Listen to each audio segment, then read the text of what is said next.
മല്ലു രാജേഷ് എന്ന് പറഞ്ഞാൽ യൂട്യൂബറിനെ ഉണ്ടെങ്കിൽ ഒരുപാട് പേർക്ക് അറിയുന്നതായിരിക്കും. രാജേഷിൻ്റെ ഭാര്യയായ പൊന്നു, ഇവർ രണ്ടുപേരും ഉണ്ടെങ്കിൽ വ്ളോഗ്സ് ആണ് ചെയ്തുകൊണ്ടിരിക്കുന്നത്, ഫാമിലി വ്ളോഗ്സ്. സോ അതുകൊണ്ട് തന്നെ ഒരുപാട് പേരുണ്ടെങ്കിൽ അവരെ കണ്ടിട്ടുണ്ടാവും, അല്ലെങ്കിൽ അവരുടെ വീഡിയോസ് എങ്കിലും കണ്ടിട്ടുള്ളതായിരിക്കും. അങ്ങനെ ഇരിക്കുന്ന സിറ്റുവേഷനിൽ ഇപ്പോൾ ലേറ്റസ്റ്റ് ആയിട്ടുണ്ടെങ്കിൽ അവരൊരു വീഡിയോ ഇട്ടിട്ടുണ്ടായിരുന്നു. അതാണ് ഇപ്പോൾ ഭയങ്കര ചർച്ചയായിട്ട് പോയിക്കൊണ്ടേയിരിക്കുന്നത്. കുറച്ച് നാളുകൾക്ക് മുമ്പായിരുന്നു ഇത് കണക്ക് പൊന്നുവിൻ്റെ അമ്മയുണ്ടെങ്കിൽ മരണപ്പെട്ടിട്ടുണ്ടായിരുന്നു, സ്ട്രോക്ക് കാരണമായിരുന്നു. സോ ആ സമയത്തുണ്ടെങ്കിൽ ഒരു വീഡിയോ ഇട്ടിട്ടുണ്ടായിരുന്നു. തൻ്റെ അമ്മ ഇത് കണക്ക് പോകുന്ന ഒരിക്കലും വിചാരിച്ചില്ല, പെട്ടെന്നുണ്ടെങ്കിൽ സഹോദരൻ വിളിച്ചിട്ട് അമ്മ പെട്ടെന്ന് തലകറങ്ങി വീണെന്നുള്ള രീതിയിലാണ് പറഞ്ഞിട്ടുള്ളത്. ബ്ലഡൊക്കെ വരുന്നുണ്ട്. സോ പെട്ടെന്ന് തന്നെ വീട്ടിൽ ചെന്ന് അമ്മയെ കൊണ്ട് ആശുപത്രിയിലാണ് പോയത്. അവിടെ ചെന്നപ്പോഴത്തേക്കുണ്ടെങ്കിൽ സ്ട്രോക്കാണെന്ന് മനസ്സിലാവുകയും ഇവിടെ പറ്റത്തില്ലെന്ന് പറഞ്ഞ് തിരുവനന്തപുരത്തേക്കൊക്കെ മാറ്റുകയൊക്കെ ചെയ്തതെന്നുള്ള രീതിയിലായിരുന്നു പറഞ്ഞിട്ടുണ്ടായിരുന്നത്. ആ സമയത്ത് പോലും അവർ വിചാരിച്ചിട്ടില്ല ഇത് കണക്കുണ്ടെങ്കിൽ മരണപ്പെടുമെന്നുള്ള രീതിയിൽ. പക്ഷെ അങ്ങനെ ആശുപത്രിയിലെത്തി ഒരു 4-5 ദിവസം കഴിഞ്ഞപ്പോഴത്തേക്കുണ്ടെങ്കിൽ അമ്മ മരണപ്പെടുകയാണ് ചെയ്തിട്ടുണ്ടായിരുന്നത്.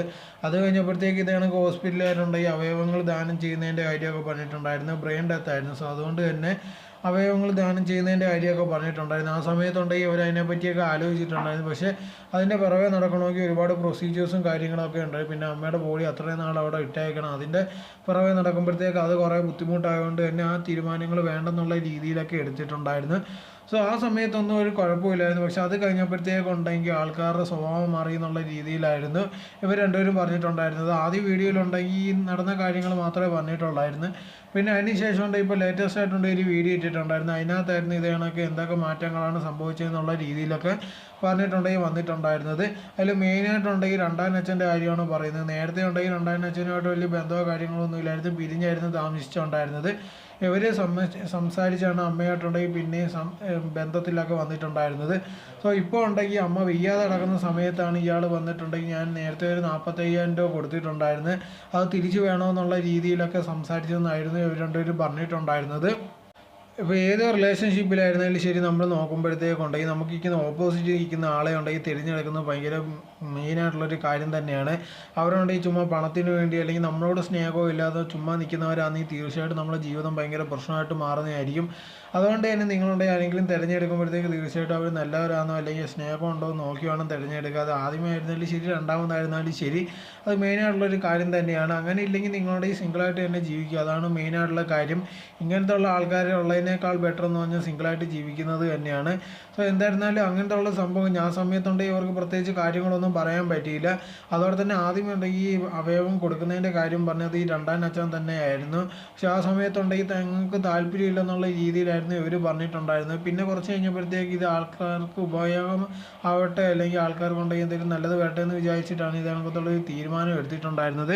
പക്ഷെ ആ സമയത്തുണ്ടെങ്കിൽ ഇതിൻ്റെ പ്രൊസീജിയറും കാര്യമായിട്ട് കുറച്ച് നേരം അവിടെ നിൽക്കേണ്ടി വന്നതുകൊണ്ട് തന്നെ നാട്ടുകാരും അതോടെ തന്നെ ബന്ധുക്കളും അത് വേറെ രീതിയിലാക്കാൻ തുടങ്ങി. ഇത് കണക്ക് രാജേഷാണ് ഇതിൻ്റെ പിന്നിൽ നടക്കുന്നത്, പൈസ കിട്ടാനുള്ള പരിപാടി, അവയവം വിറ്റിട്ടുണ്ടെങ്കിൽ അതിൽ നിന്ന് വരുമാനം ഉണ്ടാക്കാനുള്ള ശ്രമം എന്നുള്ള രീതിയിലൊക്കെ ഒരുപാട് പേര് പറയാൻ തുടങ്ങിയിട്ടുണ്ടായിരുന്നു. അതൊന്നും ഉണ്ടെങ്കിൽ താൻ വലിയ രീതിയിലൊന്നും എടുക്കാൻ നിന്നില്ല. എന്നാൽ പോലും ഉണ്ട് ഇത് കണക്ക് ഒരുപാട് പേര് ബന്ധുക്കളായിക്കോട്ടെ അല്ലെങ്കിൽ വേറെ ആൾക്കാരായിക്കോട്ടെ ഇതിനെക്കുറിച്ചുള്ള കാര്യങ്ങളൊക്കെ പറഞ്ഞിട്ടുണ്ടായിരുന്നു. ഇപ്പോൾ അവരുടെ കല്യാണത്തെക്കുറിച്ചുള്ള കാര്യങ്ങൾ പറയുന്നുണ്ട്. ഭയങ്കര വലിയ ഗ്രാൻഡായിട്ടുള്ള കാര്യങ്ങളൊന്നും വെച്ചിട്ടൊന്നുമല്ല കല്യാണം നടത്തിയിരുന്നത്. നോർമലായിട്ട് പെട്ടെന്ന് ഒളിച്ചോടി വന്ന് കല്യാണം കഴിക്കുന്ന കണക്കായിരുന്നു ഇവർ രണ്ടുപേരും കല്യാണം കഴിച്ചിട്ടുണ്ടായിരുന്നത്. കാരണം ഫാമിലിയിൽ നിന്ന് അത്ര സപ്പോർട്ടൊന്നും ഇല്ലായിരുന്നു.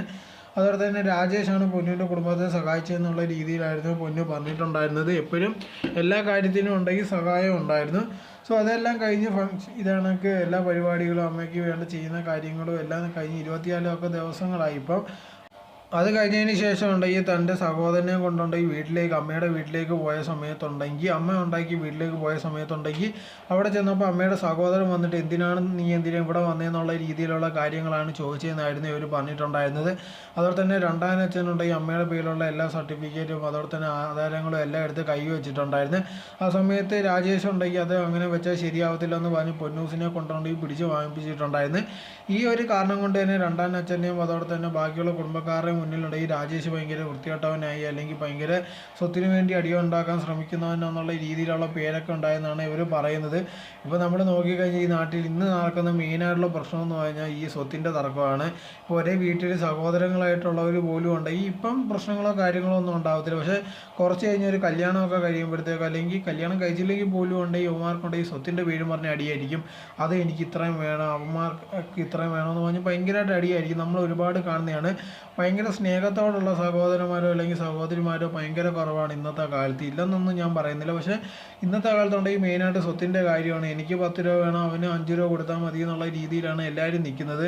അതുകൊണ്ട് തന്നെ ഇത് കണക്ക് സ്വത്തൊക്കെ കൊടുക്കുകയാണെങ്കിൽ ഫാമിലിയിലുണ്ടെങ്കിൽ അച്ഛനും അമ്മയും ഉണ്ടെങ്കിൽ കുറച്ച് നേരത്തെ ഉണ്ടെങ്കിൽ അവരുടെ പേരിൽ എഴുതി വെക്കും. അതാണ് ബെറ്റർ ആയിട്ടുള്ള ഒരു കാര്യം. ഇല്ലെങ്കിൽ ഇത് കണക്ക് അടികൂടി ഉണ്ടെങ്കിൽ അവസാന കാലത്ത് നല്ലോണം പ്രശ്നങ്ങളും കാര്യങ്ങളും ഒക്കെ. ഇപ്പോൾ ഒരുപാട് കൊലപാതകങ്ങൾ നോക്കിയാലും അങ്ങനത്തെ ഉള്ള നടക്കുന്നുണ്ട്. പക്ഷെ അതേ സമയത്തുണ്ടെങ്കിൽ വേറെ ഒരു പ്രശ്നമുണ്ട്. ഇത് കണക്കുണ്ടെങ്കിൽ നേരത്തെ സ്വത്ത് എഴുതി കൊടുത്താലുണ്ടെങ്കിൽ അച്ഛൻ്റെ അമ്മയുടെയും കാര്യം ഉണ്ടെങ്കിൽ മക്കൾ നോക്കത്തില്ല. ഒരുപാടെണ്ണം ഉണ്ടെങ്കിൽ അച്ഛനെ അമ്മയെ നോക്കുന്നതിന് മെയിൻ കാരണം എന്ന് പറഞ്ഞാൽ സ്വത്ത് കിട്ടുമെന്നുള്ളൊരു കാരണം കൊണ്ടായിരിക്കും വയസ്സായി മരിക്കുന്നവരെ നല്ലോണം നോക്കുന്നത്. ചിലരുണ്ടെങ്കിൽ ഇത് കണക്ക് സ്വത്ത് നേരത്തെ കിട്ടി ഇത് കണക്ക് വൃദ്ധസദനത്തിൽ കൊണ്ടുപോയി തള്ളുന്നത് അല്ലെങ്കിൽ റോഡിൽ ഇറക്കിയിട്ടിട്ട് പോകുന്നവരെ നമ്മൾ ഒരുപാട് കാണാറുണ്ട്. അതും വേറെ ഒരു പ്രശ്നമാണ്. സോ നോക്കിക്കഴിഞ്ഞാൽ ഒരുപാട് ഇത് കണക്ക് രണ്ട് സൈഡ് നെഗറ്റീവും പോസിറ്റീവും ഉള്ള കാര്യങ്ങൾ നടക്കുന്നുണ്ട്. എന്തായിരുന്നാലും ഇപ്പോൾ ഉണ്ടെങ്കിൽ മെയിനായിട്ട് പറയുന്നത് ഈ അങ്കിളിൻ്റെ ഒക്കെ കാര്യമാണ്. അമ്മ മരിച്ചതിന് ശേഷം ഉണ്ടെങ്കിൽ വീട്ടിൽ വന്നിട്ട് നീ എന്തിനാ ഇവിടെ വന്നത്, ഇവിടെ വരാൻ പാടില്ല, അങ്ങനെയൊക്കെ ഉണ്ടെങ്കിൽ ഒരുപാട് കാര്യങ്ങൾ പറയാൻ തുടങ്ങിയിട്ടുണ്ട്. സോ എന്തായിരുന്നാലും നമുക്കുണ്ടെങ്കിൽ ഇത് കണക്ക് നോക്കിക്കഴിഞ്ഞാൽ നമ്മളെ ബന്ധുക്കളുടെ കാര്യം നോക്കിക്കഴിഞ്ഞാൽ അവരുടെ യഥാർത്ഥ സ്വഭാവം നമുക്ക് മനസ്സിലാവണമെങ്കിൽ നമുക്ക് എന്തെങ്കിലും ഒരു പ്രശ്നങ്ങളും കാര്യങ്ങളും വന്നാൽ മാത്രമേ മനസ്സിലാവത്തുള്ളൂ. അതുവരെ ഭയങ്കര അടയും ചക്കരയും പോലെയൊക്കെ വീട്ടിൽ വരും, സംസാരിക്കും, അല്ലെങ്കിൽ എന്ത് വേണമെങ്കിലും ചെയ്യാൻ തയ്യാറാണെന്നുള്ള രീതിയിലൊക്കെ ഭയങ്കരമായിട്ട് പറയുന്നതായിരിക്കും. പക്ഷെ നമുക്ക് എന്തെങ്കിലും ഒരു പ്രശ്നം വന്നു കഴിഞ്ഞാൽ നമുക്ക് മനസ്സിലാവുന്ന ആരും കൂടെ കാണത്തില്ല എന്നുള്ള രീതിയിൽ. നമ്മുടെ കുടുംബം അല്ലാതെ വേറെ ആരും കാണത്തില്ല. നേരത്തെ ഞാൻ സപ്പോർട്ട് ചെയ്യുക അങ്ങനെ ഇങ്ങനെയാണെന്ന് പറഞ്ഞവന്മാരൊക്കെ ഉണ്ടെങ്കിൽ പിന്നെ ഏരിയ പോലും കാണത്തില്ല. അത് നമ്മൾ കഷ്ടപ്പെടുന്ന സമയത്തുണ്ടെങ്കിൽ നമ്മൾ മാത്രമേ കാണത്തുള്ളൂ, നമ്മളെ കുടുംബമേ കാണത്തുള്ളൂ. നമ്മൾ അതിന് വേണ്ടി ഭയങ്കരമായിട്ട് കഷ്ടപ്പെടണം. അത് കഴിഞ്ഞ് നമ്മൾ ഭയങ്കരമായിട്ട് നിലയിൽ പിന്നെയും തിരിച്ചു വരുമ്പോഴത്തേക്കുണ്ടെങ്കിൽ പിന്നെയും തിരിച്ചു വരുന്നതായിരിക്കും അവരുടെ ആവശ്യത്തിന് വേണ്ടി.